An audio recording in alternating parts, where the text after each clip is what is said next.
You are watching StubTV. It's all about the entertainment. It's about sports. I mean, look what Jerome's wearing. It's about pop culture, and it's about beer. I have a Purple Haze. Thank you, Jimi Hendrix. Excuse me while I kiss the sky. It's the sky, not this guy. Although Jerome is a very attractive guy. If you're going to kiss a guy, why not Jerome? But excuse me while I kiss the sky. You would think Purple Haze came from Seattle, Jerome. You would be wrong. It comes from New Orleans. You know, Jimi Hendrix is pretty much from the Seattle area. You have a Schlitz. Let me open that for you. All right. When I was a kid, Schlitz was a big beer. You don't see that much anymore. Mijo Schlitz. You know what they used to say? When you're out of bud, tough Schlitz. They used to say that. I never heard that. You never heard that? That was funny. It's on a Cheech and Chong album, actually. Oh, is it really? Yeah, it's, believe it or not. So usually when I'm watching Cheech and Chong, I'm Cheeching and Chonging, so I don't quite remember. And we're going to do that a little bit later down the line on Stub TV. Thanks for tuning in. We talk about, you're wearing a football jersey. The NFL fiasco. Now, they seem to have it together. They're on track now to play this season.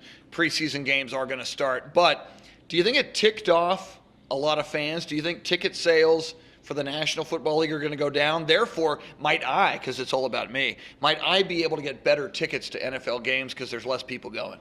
I think there's some discontent in the market. I mean, I think that some people have decided that these players and these owners make so much money. Why are they fighting? Why are they dragging the fans into it? I think that they've lost some of their base. What percentage, you'll only know by the end of the year. I think that they solved their problems in enough time to where it didn't kill it. But the college, you can definitely tell that there's always more passion for college sports. And you can see and yet they don't sell beer at college games. I don't understand that. See, I have more passion for the NFL because they have beer at the NFL. I can't have a beer at Darrell K. Royal Memorial Stadium? What? How can you, and he's a UT guy, how can you enjoy a game without beer? Well, first off, you can have a beer. You just need to buy club seats where they serve the beer. See, you should have told me that. Can you get me club seats? Absolutely. Can we get club seats here at Stub TV? We can get club seats here at Stub Stub TV. Cool. Now I know where to go. You get the club seats. It usually gets free beer, as a matter of fact. That's my favorite kind of beer. Well, it's not really free because you're paying for it. The club seats are quite a bit more expensive. Yeah, but you impress the girls. You know what? You do what we did in college. What did you do in college when you went to a football game? I would tailgate and tank up before I went into the facility. Or what I did is I would go get a flask and fill the flask up with alcohol, and then I would be lit. But I want beer. Didn't have to be lit. A flask of beer is like 8 ounces. No, yeah, but we used to use I'm going to need 27 flasks. I'm going to have to tape them all over my body. We used to do moonshine. Moonshine? Where the hell did you go to college? Alabama? Moonshine at the University of Texas? I used to get my moonshine out in New Braunfels. Can we still go to New Braunfels? I can still get my moonshine in New Braunfels. Moonshine in New Braunfels, Texas. Who? I can't say that would get the guy in a lot of trouble. Some guy named Gus? Unbelievable. So, all right. Big concerts. We've talked before about this. U2 went on tour. You got some of these smaller, little older bands like Chicago going on tour. Def Leppard was on tour, but one of the band members' father died, so they backed everything up 2 months. They did. If I want to see a cool concert, what should I go see? You know, the STP is playing. Adele is a big hot show right now. She's hitting all kinds of chart numbers. Is it true? I heard this about Adele. She was going to go into these smaller venues, but then she blew up and realized she could fill these bigger arenas, so she canceled the smaller venues. Is that true, or is that a vicious rumor? That's partially true, but the truth of it is that she got laryngitis, and she was going to have to cancel her dates, and she was going to have to come back and play. So I think they made a business decision, which a lot of people do these days, and they decided, okay, if we're going to have to cancel, we might as well cancel the dates. Let's put them in larger venues. Let's just cancel the rest of the tour. Put it all in larger venues. Good and bad. I mean, bottom line, they're trying to make more money. How dare they? Because when she's playing a smaller venue of 3,000 and the tickets were $25, now she's paying an 8,000, 10,000 seat venue and charging $45. Well, anybody can do the math and realize that it's bottom line dollars. So you can't really blame it on the performer these days, but I would say blame it on the 800-pound gorillas that are out there to make the money. The gorillas, like Planet of the Apes. That's a big movie. So are there 800-pound gorillas we should worry about? Live Nation, Ticketmaster, all Live the Nation. 800-pound gorillas. Speaking of Ticketmaster, did you hear this story that they're thinking about, and you're the ticket guru, he's Jerome Cohen, the ticket guru.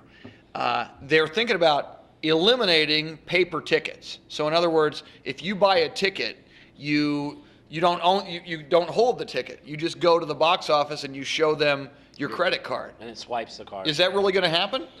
They're trying to make it happen. They're trying to basically become that 800-pound gorilla is trying to be a 1,600-pound gorilla. Wow. Whereas that's a big gorilla. There is the fan freedom movement that says they bought it and they own it.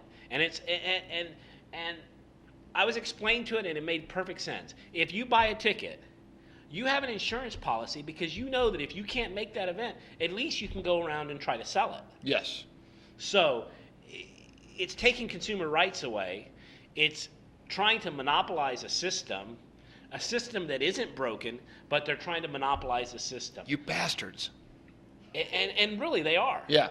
And whether it be a ticket broker point of view or whether it be the fan point of view, it really, if you buy a paperless ticket and you can't make it, or if you buy a ticket for your kid and he lives in Austin, Texas, or USC, he's going to college in USC. Good choice. You decided to buy a ticket for him, and now you put it on your credit card. You have to send him your credit card. Well, what if you gave him your business American Express that you need to have in your possession? Sounds and then crazy. they won't transfer it. Non-transferability. All kinds of crazy things. They're trying to limit. They're trying to make the United States not the United States. They're trying to make it a controlled Russian economy. You know what it is? 2012. It's the end of the world. The Mayan calendar. The Mayans foresaw this ticketless world. And the Mayans, thousands of years ago, said, man, 2012, December 21st, it's going to suck. So I would say you need to drink as much beer as you possibly can right now. If you're watching us at home, get a beer. Go right now. Go to your fridge and get a beer and drink with us. And you need to start going to football games. You need to go to concerts. Santana. Now I'm an old school guy. I can kind of be hip. You know, I can go see Adele. I can see Katy Perry. But Santana is coming. That's old school, baby. Are they coming to my town? My town is San Antonio. They're coming to your town. Where are they going to be? What venue in San Antonio? AT&T Center in Austin. Moody Theater. ACL Live. See, I go to the Moody Theater and I just get moody. It's like I'll be happy and then I'll be sad. I get very moody. Great venue. Is it great? Great venue. All right. You are watching StubTV, and you know what you should do? You should follow us on Twitter. Shut up. See, Brett's got me all freaked out because once I said it wrong. Once I said like us on Twitter and follow us on Facebook, and Brett's like, you idiot. Do you tweet? Do you go on Facebook? You like us on Facebook and you follow us on Twitter. So follow us on Twitter at StubTV or do both. Why not? Like us on Facebook. It's Facebook.com/StubTV. You like it? I love it. Can you love us on Facebook? Why not? They can love us. They just got to show us. That frightens us. You are watching StubTV. Thanks for watching. Come back because there will be more episodes, whether you like it or not. He's Jerome Cohen. I'm Chris Duell. Later.